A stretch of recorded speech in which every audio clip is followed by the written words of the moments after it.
नमस्कार, FM news देख रहे हैं आप। आपके साथ मैं हूं हर्ष त्यागी। राफेल डील का मामला एक बार फिर गर्मा गया है। फ्रांस के साथ हुई राफेल डील को लेकर फिर से बवाल मचा है।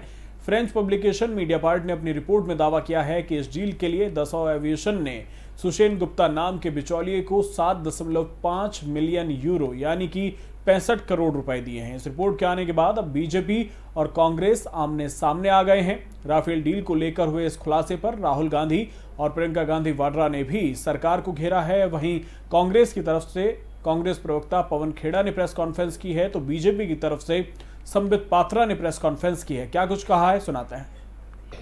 विदेशों से संदिग्ध हिंदुस्तान आए हैं और उनका एक ही मकसद था, हिंदुस्तान के सरकार और हिंदुस्तान का जो सिस्टम है उसको धरा बताना, उसको फेल बताना और विदेशों को, विदेश की जो ताकतें हैं और खास करके अन्य देशों का हिंदुस्तान में प्रोपेगेंडा करना।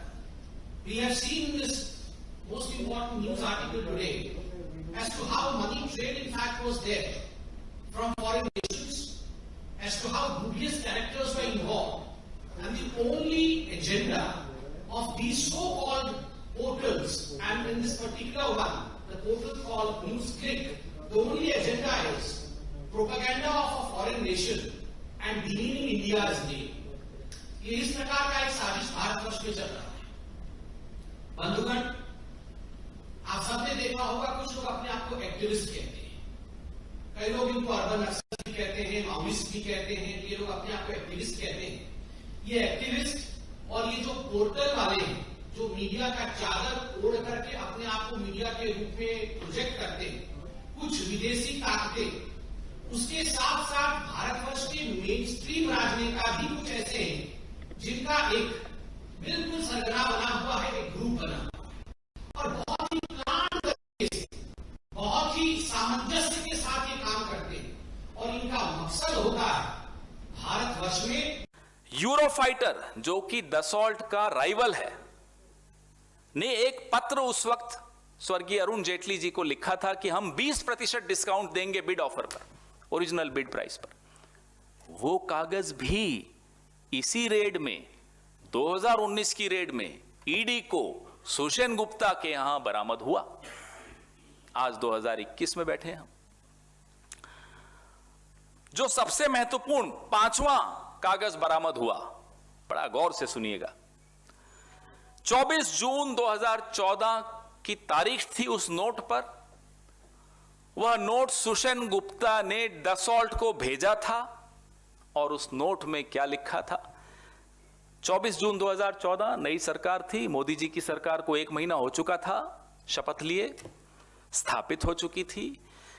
सुशेन गुप्ता उस नोट में लिखते हैं दसॉल्ट कंपनी को कि पॉलिटिकल हाईकमांड के साथ मैं आपकी बैठक करवा सकता हूं। यह भी बरामद हुआ ईडी को। ये 5 कागज जो बरामद हुए, 1200 कागज हैं, लेकिन मैं इन 5 का जिक्र कर रहा हूं। यह 5 कागज जो बरामद हुए, उसको लेकर सरकार 26 मार्च 2019 से 9 नवंबर 2021 तक क्यों बैठी रही? लखीमपुर खीरी हिंसा मामले पर बड़ा खुलासा हुआ है। फॉरेंसिक रिपोर्ट के अनुसार हिंसा के वक्त फायरिंग भी हुई थी। 3 हथियारों से फायरिंग के सबूत मिले हैं। मुख्य आरोपी और मंत्री के बेटे आशीष मिश्रा की राइफल भी जांच के लिए भेजी गई थी। बड़ी बात यह है कि फॉरेंसिक रिपोर्ट में आरोपी आशीष मिश्रा की राइफल से गोली चलने की पुष्टि हुई। वहीं एक दूसरे आरोपी अंकित दास की पिस्टल की भी जांच हुई। अंकित के गनर लतीफ की रिपीटर गन की भी जांच हुई है। घटनास्थल से भागने के दौरान लाइसेंसी असलों से फायरिंग हुई थी। हालांकि पोस्टमार्टम की रिपोर्ट में किसी भी व्यक्ति को गोली लगने की पुष्टि नहीं हुई थी, लेकिन जांच में पुलिस को गाड़ियों पर गोलियों के निशान मिले थे। इसी आधार पर राइफल जब्त की गई थी। बता दें कि लखीमपुर खीरी के तिकुनिया में 3 अक्टूबर को 4 किसानों को एक एसयूवी द्वारा कथित तौर पर कुचल दिया गया था, जब वे कार्यक्रम में कृषि कानूनों के खिलाफ विरोध प्रदर्शन कर लौट रहे थे।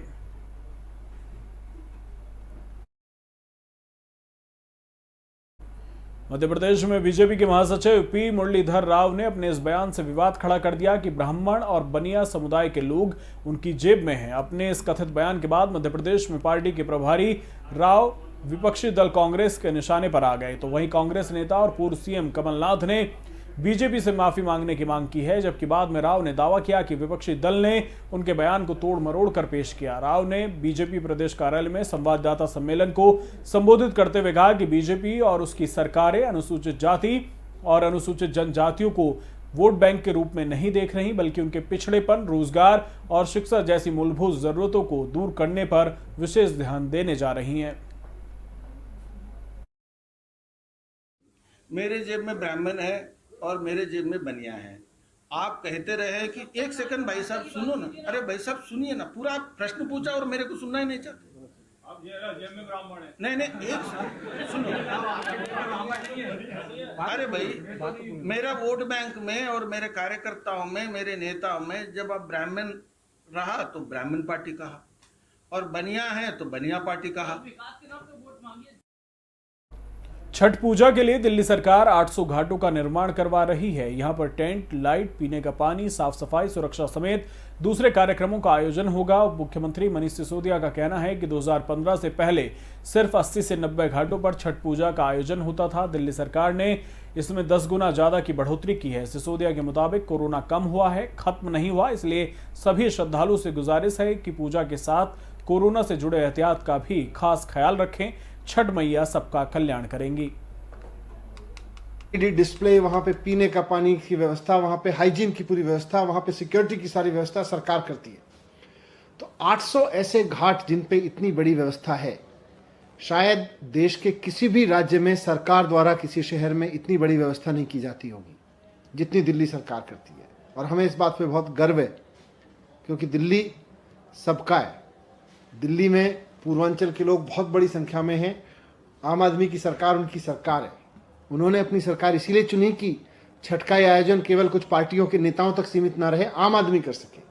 और बहुत खुशी के साथ मैं बता रहा हूं कि 800 घाट पे दिल्ली सरकार, करीब 800 घाट पे दिल्ली सरकार की ओर से इस साल भी पूरे आपके छठ मनाने की व्यवस्था की गई है। और आप सब बहुत दिव्य तरीके से, भव्य तरीके से छठ मनाएं। छठी मैया का आशीर्वाद सबके ऊपर बना रहे। यहाँ मैं ये भी कहना चाहता हूँ कि जब आप छठ मनाने जाएं इन घाटों पे, तो बहुत सावधानी के साथ जाएं। थोड़ी सतर्कता भी ज़रूरी है। कोरोना कम हुआ है लेकिन गया नहीं है। और हम सब जानते हैं, दिल्ली की वेव में हमने देखा है कि कोरोना कितना जानलेवा है। तो इसलिए सावधानी से मनाएं, सतर्कता से मनाएं, लेकिन मनाना है और बहुत भव्यता के साथ, बहुत दिव्यता के साथ। कोरोना वायरस संक्रमण के मामलों में गिरावट जारी है। सोमवार को कुछ राहत देने वाले आंकड़े सामने आए। 24 घंटों में कोविड-19 के 10,126 नए मामले मिले हैं। इस दौरान 332 मरीजों की मौत हुई। फिलहाल देश में 1,40,638 मरीजों का इलाज जारी है। नए आंकड़ों को मिलाकर कोरोना संक्रमितों की कुल संख्या 3,43,77,113 पर पहुंच गई। वहीं अब तक 4,61,389 मरीज जान गंवा चुके हैं।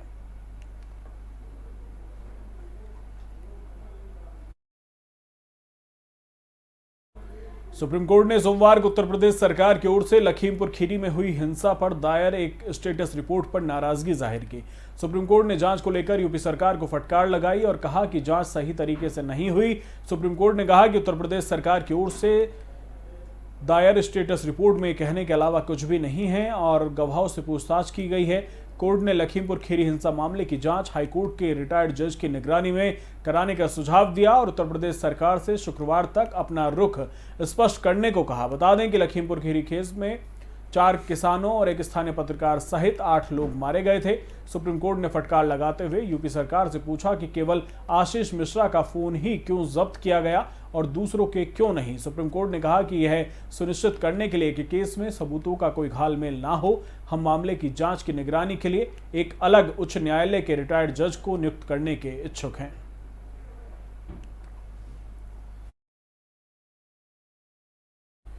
आज मुरादाबाद की स्पेशल एमपी एमएलए कोर्ट में फिल्म अभिनेत्री और पूर्व सांसद जय प्रदा पर आपत्तिजनक टिप्पणी के मामले में सुनवाई होगी। इस मामले में आज अदालत में चार्ज फ्रेम किए जाएंगे।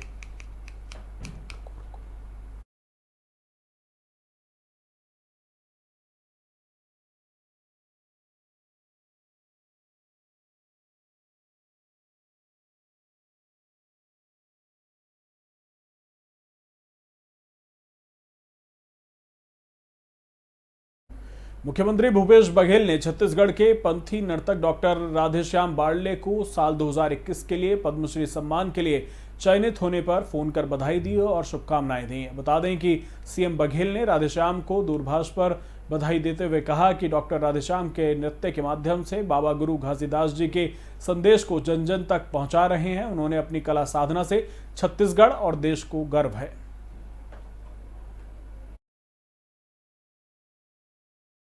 श्रीनगर शहर में सोमवार शाम आतंकवादियों ने कश्मीर पंडित दुकानदार के एक सेल्समैन की गोली मारकर हत्या कर दी। इस मामले में खुलासा हुआ कि दुकानदार मालिक संदीप पिछले महीने मारे गए माखनलाल बिंदु के रिश्तेदार हैं। अब पुलिस ये छानबीन कर रही है कि कहीं आतंकियों का निशाना कश्मीरी पंडित संदीप मावा तो नहीं। सोमवार को वारदात होने से 2 घंटे पहले ही संदीप मावा अपनी दुकान से जा चुके थे। उनका सेल्समैन इब्राहिम खान दुकान बंद कर संदीप की कार में बैठने जा रहे थे, तभी आतंकियों ने उन पर ताबड़तोड़ गोलियां चला दी।